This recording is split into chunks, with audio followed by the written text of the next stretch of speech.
Hello বন্ধুরা, চলে এসেছি নতুন একটা থালি নিয়ে। তো আজকে থালিতে কি কি রয়েছে চলো আমরা একবার দেখে নিই। রয়েছে ভাত, রয়েছে পটল পোস্ত, আর রয়েছে এখানে ভেন্ডি ভাজা, ঝুড়ো করে আলু ভাজা, আর রয়েছে মুগ ডাল, আর থাকছে আমাদের বরাবরই ফেভারিট একটা মাছের ডিশ, যেটা হচ্ছে পাবদা সর্ষে। এটা আমাদের ফ্যামিলিতে সবাই খুব ভালোবাসে, তো যে কারণে এই ডিশটা আমাদের বরাবরই হয়েই থাকে। আর দেখো রয়েছে এখানে মিষ্টি মিষ্টি আমের চাটনি, রয়েছে টক মিষ্টি দই, আর থাকছে সাথে গোলাপ জামুন। তো টোটাল থালি আজকে দেখে নাও। টোটাল থালি এটুকুই, বেশি কিছু নেই আজকের থালিতে, তবুও তোমাদের সাথে শেয়ার করলাম।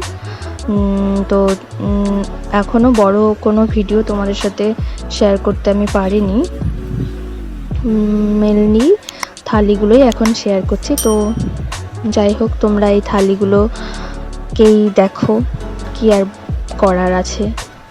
এডিটিংয়ের প্রবলেম রয়েছে একটু, তো আমি অবশ্যই খুব তাড়াতাড়ি তোমাদের বড় কোনো রেসিপি ভিডিও নিয়ে আসবো। তো আপাতত আজকের মতো এটুকুই, ফুল থালি আজকের এটুকুই। তো দেখা হবে নেক্সট কোনো ভিডিওতে। আজকের মতো টাটা, আর লাইক শেয়ার সাবস্ক্রাইব করে দিও।